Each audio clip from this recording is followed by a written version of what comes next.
Let's talk about that famous or infamous show in 1965 on New Year's Day, that, with the green pieces of paper incident.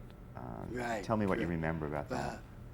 Now, I'm good for that information because I was there. We wanted to get New Year's Day off. We figured we'd tape the show for the New Year's Eve show. But the studio, Cincy Studio, wouldn't give us the time of day. They wouldn't give us the day off. So we're doing the show, and all of a sudden Soupy says, "Hi, gang, listen, why don't you do me a favor? Go into your mom and dad's room and get me those small pieces of green paper with whose name on it, George Washington or something, and I'll send you a picture postcard from Puerto Rico." That was it. Some lady complained that we were teaching people to rob, to steal. So the studio, they panicked. So they decided to suspend Soupy and me for to satisfy the person who complained. And all it was is that's what it was. He just told the kids. Now, they knew he was joking. They made a big thing out of it, and there's nothing to say but what I just said. I don't know, what did I just say? and how did Soupy react to the suspension? And he was angry. He was suspended with pay, without pay. No, he didn't get paid. He was suspended. I was suspended and I got paid. That was our punishment. And for 10 days, by the way. Do you remember Soupy going up to the executives to talk about it? Oh, yeah. I remember once when we were up in that office many times, they were complaining once that they said, well, the crew is laughing. And Soupy said, well, this is a comedy. Didn't you notice? And how did you react to your suspension, Frank? I mean, were you very angry? Oh, I was a hero. When I walked out of the studio, the kids had found out, and every time I went to the studio every day for those 10 days. And every time I come there, we were mobbed. It was wonderful. We were heroes, fighting for freedom of speech. And what did you do for those 10 days? What did they do? What did they show? I came to the studio every day, talked to the kids. They were there protesting, and the kids, the audience, And do you remember what they put on in place of Soupy's show for those 10 days? Yeah. Well, I think Chuck McCann was doing something. I think he took over our section. Mm-hmm. Talk more about the network interference. First of all, what network was it? Where were you working? Channel 5, WNEW. And talk about what some of the interference was, besides the fun. The crew was laughing. Were there other instances where the network interfered? They did so much interfering, I don't know where to start. Well, first of all, they were against having the audience laugh. And that's when Soupy said, this is a comedy, and he had a lot of venom in that when he said it. He was angry. I don't blame him. And did they ever have a problem with any of the sketches that you did, or the characters? Well, I remember once I goofed. I said something like "night ladies" while I'm doing the sketch. It was a sketch, some girl knocking at the door and all that. And I said "night ladies." So luckily we were taping that show. So we had to do that scene over again and cut out the night ladies. Do you remember who the sponsors were for the New York show? Oh yeah, it was some cereal, and they loved well, us doing their commercial. You'd think they wouldn't because it takes away the dignity, so they said, but they didn't. They loved it. Well, because they got a lot of time too. We gave more time than they paid for. Talk about that, Frank. You actually did the commercials Oh, during yeah, the show. there was one where White Fang goes crazy over this cereal, and he's throwing the cereal all over, and the studio was going crazy. They thought, oh, there goes our sponsor, you know. But the sponsor says, no, keep it in, because they were getting extra time free. Yeah. So you weren't doing just 30-second spots or minute spots. If the We bit did went one- longer, Yeah. We'd do it whatever we wanted. and do you remember any other sponsors besides the cereal? I should, but it's been a long time. And my mind has been other places. How did you talked a little about how the fans reacted, but do you remember anything else about the fans reacting to the suspension of you and Soupy? Oh yeah, they had placards and you know, and noisemakers, and they came every day for 10 days. And that was something. After you came back, you and Soupy came back, was there any change in the show or the energy of the show because of the suspension? No. No, Soupy wouldn't let that happen anyway. Talk about how the Soupy Sales show ended in 1966. Sadly. Yeah. Well, Soupy had it, I guess, and he just walked off and said that it was his last show, and just walked off. Why did he have it? What were the problems that he was having that were making him do this? They didn't agree with a lot of things we did. They didn't like us laughing, for example. They didn't like some of the guests, I guess. I really couldn't tell you. There's so many things. They were always calling us down to or up to the office, you know, about the sketches. It's hard. It just wasn't one thing. It was many things. And do you remember the point at which Soupy Fire Herbert Haft. went up and quit? Do you remember that day? I remember the day that he just walked out of the studio and said, "I'll be seeing Fire you." Herbert Haft. Took off. What did he say when he walked out? I'll be seeing you, or something like that. Oh, okay. Tell me, do you remember the day when Soupy quit the show? Yeah, he just said goodbye and left. Had he talked to you about doing that before he did it? No, I don't recall if he did or not. I don't think so. And what was your reaction to the show ending? Well, it was sad, of course, you know, but I knew it was going to come because they weren't backing us.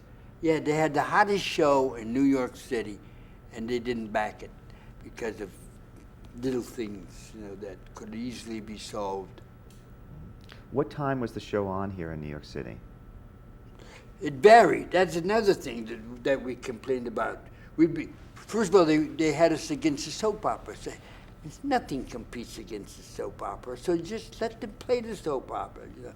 So well, we got to try. All right, so we did. They complained about. They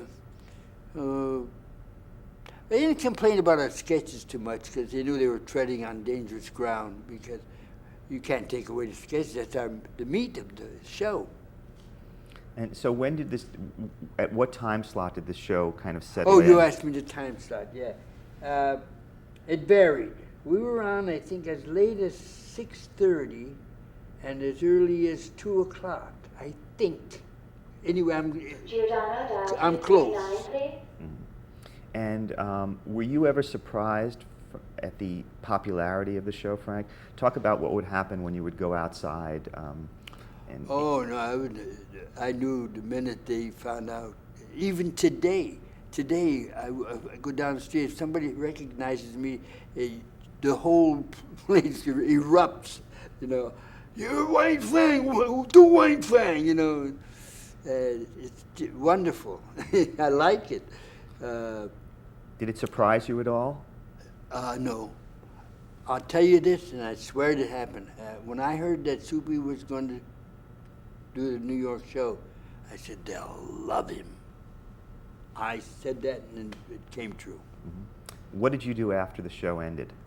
I did a I did an off-Broadway, not off-Broadway, a Broadway show. I think I did 2 Broadway shows. And I worked a lot in the theater. Do you remember the names of the Broadway shows that you were in? Well, let's see, there was Lorenzo with Alfred Drake, Fritz Weaver, big cast, me. Then I did Avanti, all the Italian shows. No, Avanti by Samuel Taylor with Jennifer Hillary, wonderful English actress, Keith Baxter, wonderful English actor, Frank Nastasi, wonderful. I just thought I'd throw it in. Now you're going to throw me out, right? No. Where was I? What else did you do afterwards? You appeared on Broadway and what other things? Yeah, I did. I started to accept a lot of shows I wouldn't have. Otherwise, I did a couple of road shows. I went with Mickey Rooney, Lorenzo. I did a lot of off-Broadway. What was my third one? Oh, The Tender Heel with Chester Morris. You know who Chester Morris was? Boston Blackie, right. And he and I played buddies. It was a good show. And we played it in San Francisco. There's a town I like. Yeah. Frank, what do you think is the Soupy Sales legacy? What do you mean? What do you think he? Oh, he would have left. Yes, what me, he left. You mean? No, I think you and the audience. Well, the freedom to create your own shows and not have interference. Did that satisfy you? Do you need more information? Well, more information in terms of what do you think that when people think back to the Soupy Sales show and Soupy. They always say, well, we should have it again. They always say that, I swear. And what do you think people were responding to when they're saying that? What was it about the show they liked? First of all, Soupy's very likable as a style. He has a very delightful style. Secondly, the show made fun of everything, even ourselves the most. So we had the sympathy of the crowd. Also, it made you laugh. And to me, that's the ultimate reward, the laugh. Let's talk about some of the other jobs that you've had. In 1964, you appeared on Soupy's record album, Spy with a Pie. Yeah. How did performing on the album come about for you? Oh, they asked me if I wanted to do it. I said, yeah. No real big deal. There was. And what did you perform on the album? Did the White Fang doing it's like a rock and roll beat, and I did Pookie singing My Leona, and then a few other things, but I don't recall. They weren't anything big. And a year later, you appeared in his movie, Birds Do It. Yeah. How did that come about, and what was your performance like in the movie? Who did you play? I played a cab driver who is kind of cynical about what's going on, you know. It was fun doing. It wasn't a huge part, but it was a good part. You know, I have my say. And in 1967, you made a guest appearance on the police drama NYPD. Oh, yeah. What did you play in that? I played a killer. From nice guy, well, I think I'm a nice guy. I played this killer, a brutal, ruthless killer. And I have a wonderful scene where Yonkers Raceway, where they're all chasing me and we're shooting at each other, and I get shot, just like playing cowboys and Indians when you were a kid, you know. That show was the original NYPD, not the one that's on now.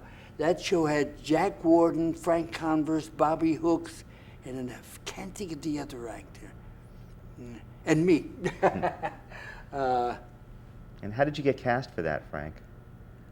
Because I'm a killer type. No, I had to read for it. Uh, Arthur Penn directed it, didn't he? Was it Arthur Penn, I believe? That. Go ahead. You also appeared in a Metallica video Oh yeah. for The Unforgiven. Yeah. How did that come about, and what was that like?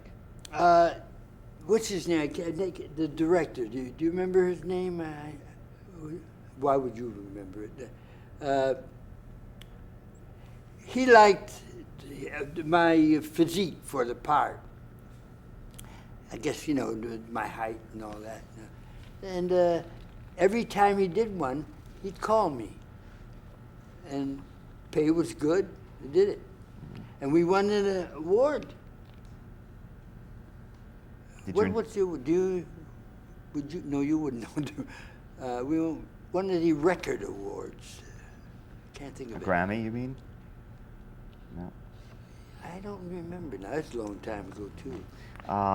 Have you made other appearances in music videos? Well, I did a lot of,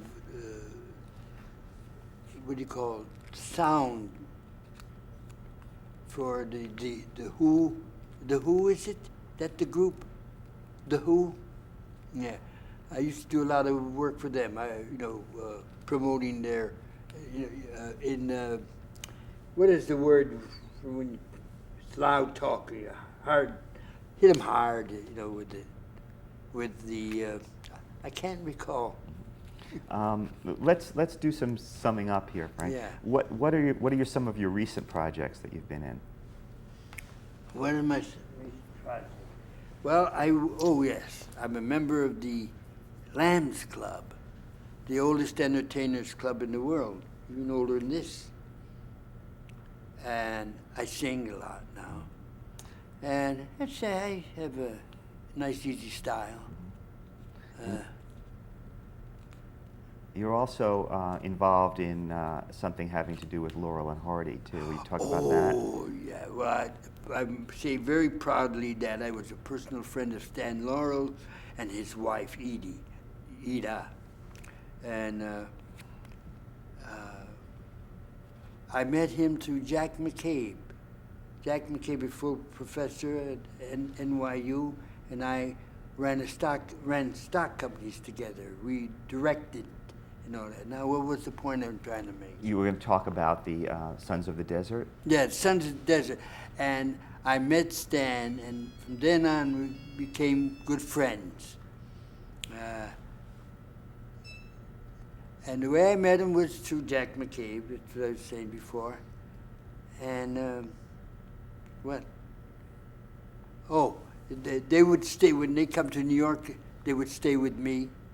We were just good friends, and I was very proud of that fact. And the greatest thing that happened is when he would laugh at one of my jokes, the great Stan Laurel. What, in your career, do you have something that you would call your proudest achievement? Everything I did, no. I'm trying to get off the hook here. The proudest achievement. Well, I think when I made my mother happy by graduating college. And biggest regret? When I lost my wife, Ruthie. It's not a regret, it's sad, tragic. Incidentally, she was a circus performer. She was an aerialist. Thought you might like to know that. And what year did she die? 1985. Mm-hmm. And you had been married how long? 30 years. What advice would you give to an aspiring television performer? Be honest, and if you're a comedian, be funny. Don't get too serious. And how has television changed since you first started in the business? It has changed tremendously. I mean, I don't like the change. I think it's too much. We don't need all of it. I mean, nothing is sacred anymore. And I kind of like having something that's sacred. I like to know that this is solid, this is not. And did you have a mentor when you were starting out? No, I'm my mentor. Okay. And have you mentored anyone? Yes. Who? Friend of mine, Tom Green, teaching him how to dance, and we're very good friends. Teaching him how to ballroom dance. I'm pretty good jitterbug. I had to throw that in. I'll throw it out. Bronco, dial 310, please. And how would you like to be remembered, Frank? As handsome. No, as tall. No. How would I like to be remembered? A guy who loved life and people. Okay, well, thank you very much. Mm.